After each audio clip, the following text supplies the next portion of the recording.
اعوذ باللہ من الشیطان الرجیم بسم اللہ الرحمن الرحیم۔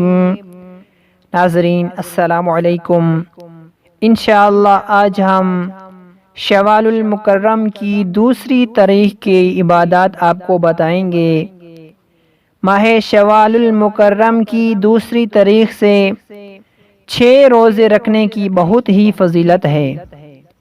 ارشاد نبوی صلی اللہ علیہ وسلم ہے کہ ان روزوں کا ثواب 1000 روزوں کے ثواب کے برابر ہے، اور شوال کے 6 روزے رکھنے والے کے نامہ اعمال میں بے شمار نیکیاں لکھی جائیں گی، اور اس پر دوزخ کی آگ حرام ہوگی۔ دوسری تاریخ سے 6 روزے رکھنے کی بہت ہی فضیلت آئی ہے۔